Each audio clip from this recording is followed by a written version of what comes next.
Hello and welcome to the course Basics of Experimental Design for Cognitive Psychology. I am Dr. Ark Verma from the Department of Cognitive Science at IIT Kanpur. This is the final lecture of the third week where we are talking a little bit about experimental design. We've been talking about the mechanics, underlying principles of experimental design through a modeling approach in the last three lectures. Now, we'll sort of move ahead from there. We'll take a leap forward and we'll basically try and understand the overview of what all goes in an experiment. So, we will talk about elements of an experiment in this lecture and some of the lectures after this. So, we have sort of gone through the basic principles of experiment design. What are you conducting the experiment for? So, mx is equals to bx plus the error terms, b of x is the mental state that you are investigating, m of x is the measurement that you are taking. That is the broad understanding. Also, some fundamental concepts were introduced. So, basically repeated measures, factors, levels. We talked about within participant error, between participant error. We talked about a bunch of these things together. Now, basically what we will do is, how do these understandings, how do these principles govern how we put together an experiment? So, that is basically what we are going to study in this series of lectures, which are titled Elements of an Experiment. Okay. Now, Cunningham and Walraven in their book basically talk about 5 important elements that go into an experiment, and we will talk about them in some detail, or we will broadly discuss them in today's lecture. I will give you an overview, and then in next lectures we will go into a slightly more in-depth understanding of each of these things. Okay. So, first is most important, participants.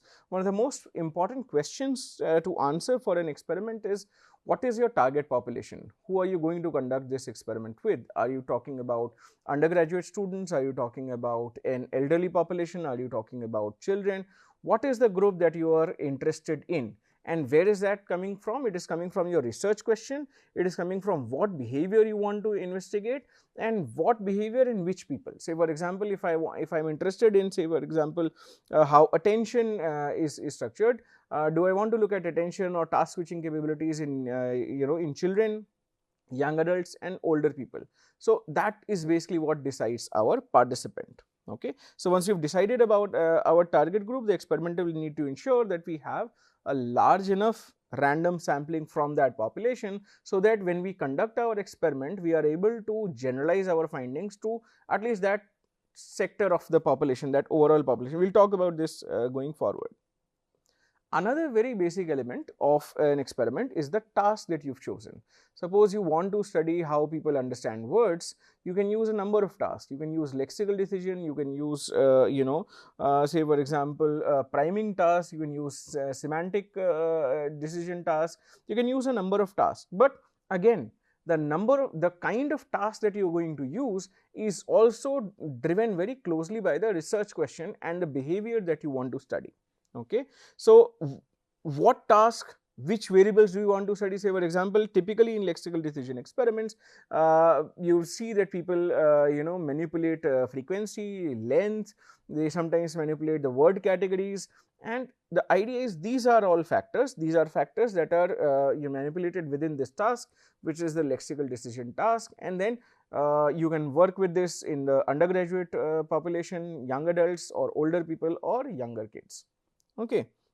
So, there are many tasks for whatever cognitive function you want to study. You want to study word recognition, attention, perception, memory, any number of things that you want to study. There are a large number of tasks available within cognitive and experimental psychology that a researcher can use from.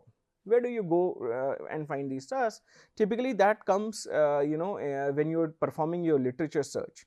When you are basically surveying that, okay, this is the topic that I want to work in, let us say memory or perception, that is basically where you sort of work with. You basically say that, okay, I want to study, let us say, if some phenomena within working memory. So, within working memory, let us say you want to study updating or maintenance or something like that. You go and read specific papers, and you basically will get to know about what are the tasks that people have used to study working memory updating or working memory maintenance or retrieval and things like that. There is where you initially start getting an idea of what kind of tasks are there. From there, you can again make choices. Each task will have its own disadvantages, it will have its own advantages, and that sometimes you will find that choice of the task is implicit in the research question itself. A small example can be taken, say for example, if you want to work with working memory and not long-term memory, the kind of task will probably become different. You will want to give a small delay and then have immediate recall. The delay should not be so large that it, you're retrieving the information from long-term memory. Also, broadly, we'll talk about these things in more detail later, but broadly, you can use or experimenters can choose between qualitative tasks and quantitative tasks. What are qualitative tasks? Free description tasks, say for example, which provide text-based answers such as verbal descriptions of something, experience, attitude, choices, and so on. And sometimes they can use quantitative tasks where you typically get a single value in the type of response. You can get just the reaction time or an accuracy value for each trial. Okay. Again, we'll talk about tasks in more detail when we go forward.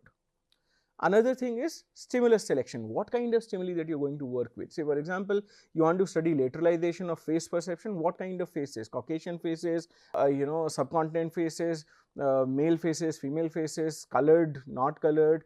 What kind of emotions you want to sample? There is any number of questions that basically you will need to decide upon, and you will basically need to that is tied very closely to exact mental process that you want to study.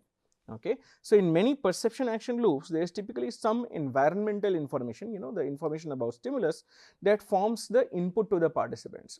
You want to study emotion perception in people, you decide that okay, I will study emotion perception to people either by giving them emotional faces or emotional words or emotional tones or emotional scenes. All of these you can decide based on a more detailed study of the exact research question and the exact logistics that you sort of want to consider. All right.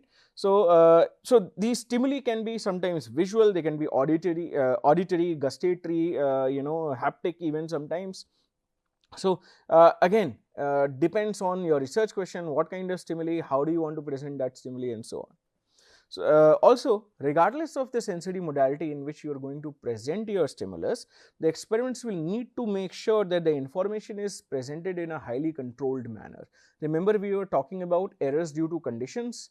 It is important that, say for example, when you want to present, let's say when you were studying happy versus sad emotion perception, the faces that you choose, I am going with facial emotion judgment at this point, the faces that you choose are exactly alike each other in all possible respects other than the fact that one is a happy face and the other is a sad face.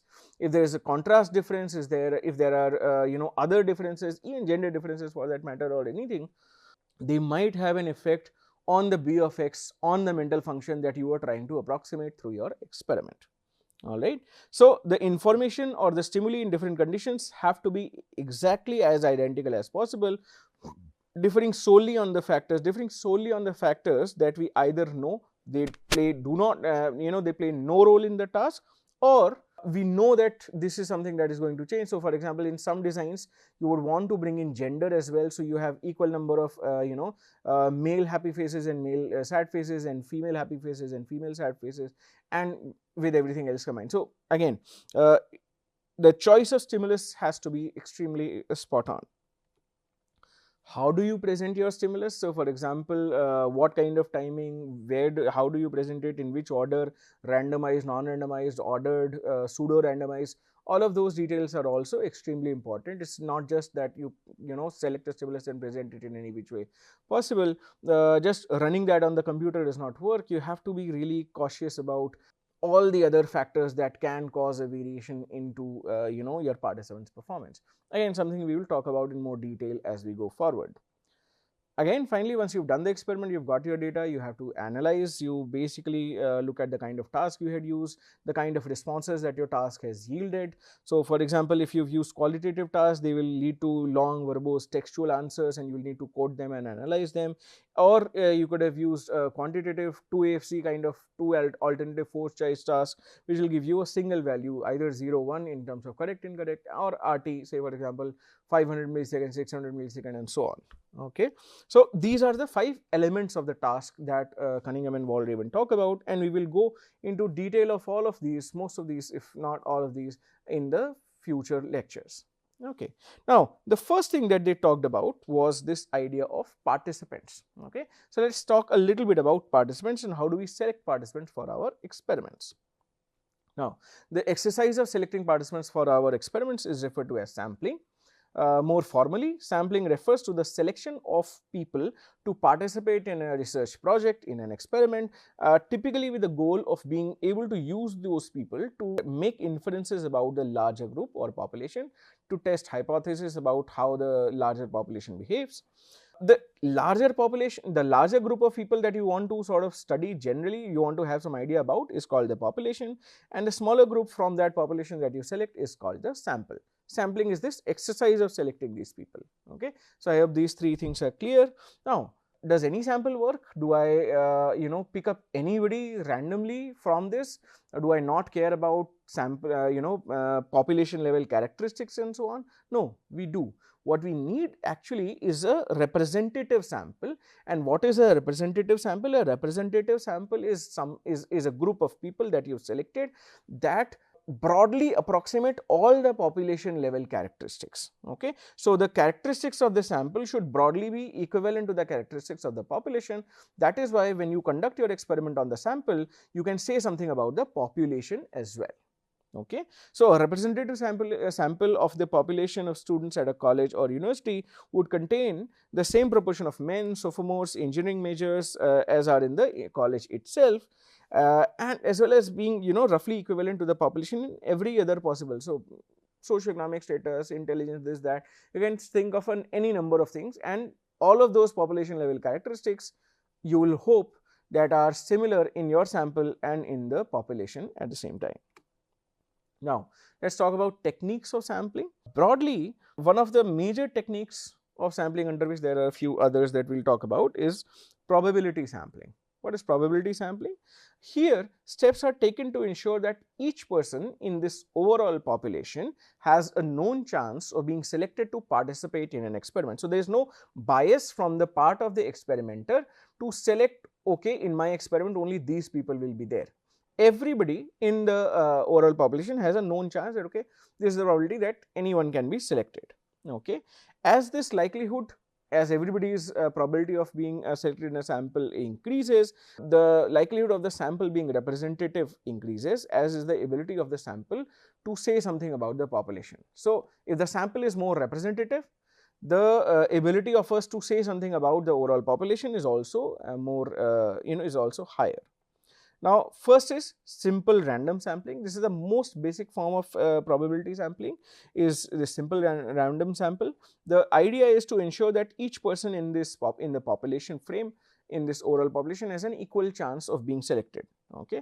So, basically, if I want to study, let us say, a sample of class 10th students, anybody should have an equal chance of being selected. So, I am just randomly picking X, Y, Z, this student, that student, that student, everybody has an equal chance of getting selected in my experiment. For example, to draw a simple random sample, an investigator will, so this is important, an investigator must have a complete list, a full sampling frame of all the possible, of all the individuals in the population. So, let us say I have the list of the whole class. Let us say there are 90 students in this class, class 10th or something. Okay.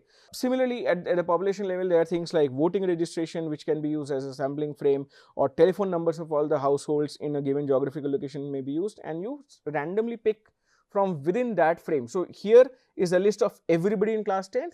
From this list of everybody in class 10th, I randomly pick 10 individuals. That is a very crude way of simple random sampling.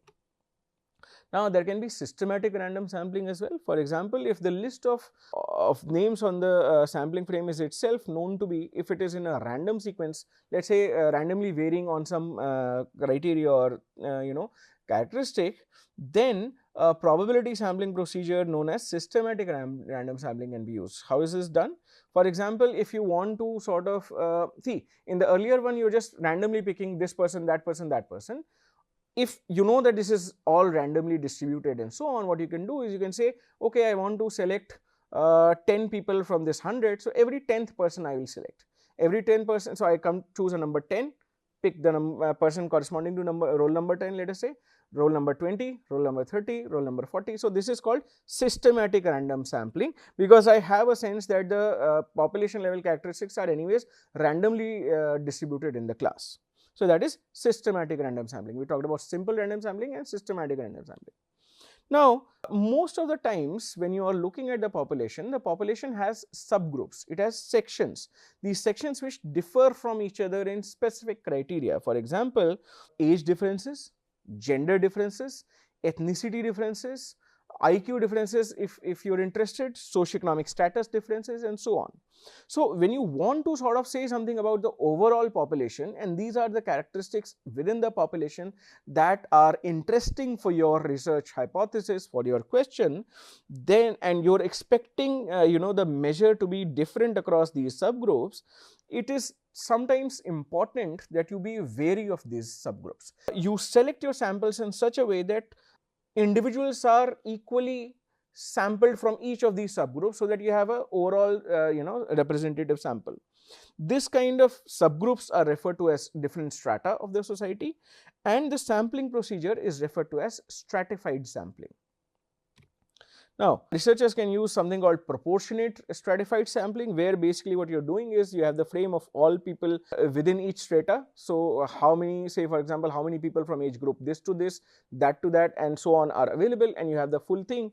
And basically what you do is that you randomly sample from each strata. So, for example, how many males, how many females, how many high SES, how many low SES, and you randomly sample from that. The idea is that each strata is basically of equivalent size, and when you are randomly sampling within the strata, then it's proportionately you're getting the full population represented in your sample. Sometimes you might need what is called disproportionate stratified sampling, where basically it is known that the different strata of the population might differ in size. Say for example, there are very few females in the class, there are many males in the class. Then sometimes what you will need to do is you will need to oversample from the females, so that your sample is representative of female behavior as well, not only male behavior. See, if you are doing just random sampling here, you will say, let's say, pick 50% of all males, 50% of all females. Here 45 people come, here only 5 people come, then your sample is visibly skewed. All right. So, in these cases, what you do is you oversample a particular strata, so that in the overall sample that you have selected, they are equally represented. All right. Sometimes you can also do something called cluster sampling. You basically look at the whole population thing. Sometimes, by the way, the whole population frame is not available. So, what you do is you look at the overall region in overall population from which you have to sample, and you divide that into clusters, and then you randomly pick from clusters. For example, the idea or the technique is that the population shall be broken down into a set of smaller groups called clusters, for which there are sampling frames available. So, clusters ke bare mein you have some information, and then the experimental randomly chooses which of the clusters will be included in their experiment. All right. So, at this point, every person within the cluster may be sampled, or a random sample from the cluster can be drawn. So, this is basically one of the ways of cluster sampling. Often, sometimes you can do or a lot of times what you can do is you can do this clustering in stages. For instance, India can be divided into north, south, east or west, and then you pick from each of these broad regions. All right. Now, if you are sampling in this way or the other ways that we have talked about, there is sometimes a possibility that the sample that you have chosen eventually is not representative of the overall population. It could be because you did not know the entire sample frame, or the entire sampling frame was not even available. So, there are chances that you missed some people, missed some specific characteristic of individuals, or even if you knew that, not all individuals from that selected sample were actually sampled, from the selected group were actually sampled. So, this is basically what is referred to as sampling bias, when your sample is not representative of the population. That is the broad and dirty definition. Now, how do you handle that? Sometimes you sort of proactively go ahead and carry out what is called non-probability sampling, where there is no sampling frames are, or no complete sampling frames are available. For instance, if somebody wants to obtain a sample of homeless individuals in a given city or proficient drivers for a driving study, what the researcher might do is he will interview individuals in the street as and when he comes across them, or somewhere in the under a bridge, somewhere near a footpath, and he'll just go and interview those people and select information about these homeless individuals. You cannot basically, it will be difficult to have the overall sampling frame of all homeless individuals in the city. That data is not available. So what you do is you basically go and pick as per convenience. I'll come to that in a bit. Okay, so there are two broad ways of non-probability sampling. First is snowball sampling. So you sort of get into touch with one individual, and that one individual makes you come in contact with the other one of the same kind, and the other one of the same kind, and the other one of the same kind, and basically through one individual you kind of snowball into a larger sample, and that's how you have selected your sample in the experiment. Now this works, but a lot of times what happens is that it can lead to biases, okay, because you don't know the or you sort of know the characteristics of the first individual that you came in touch with, and it is quite possible that this individual will know only those individuals that are similar to characteristics in similar in characteristics to him. So your entire sample will start looking like a very homogeneous sample and may not eventually represent the overall population. So that is something that you have to be slightly mindful of. And something that is even more interesting and by the way more common in a lot of experimental studies is what is called convenience sampling. Convenience sampling is that the researcher basically makes a choice to sample and include individuals that are readily available. For a lot of experiments, if you see at least experimental in cognitive psychology, the automatic sample are undergraduate college students which are available in return for course credits or in return for compensation, monetary compensation. So these are the most easily available, and they sort of are chosen by students regularly for their experiments, because sometimes it's not possible to go out and select specific individual with specific characteristics. So if you see a lot of cognitive psychology experiments are based on these undergraduate samples. Okay, now again, convenient, can be used to test hypothesis.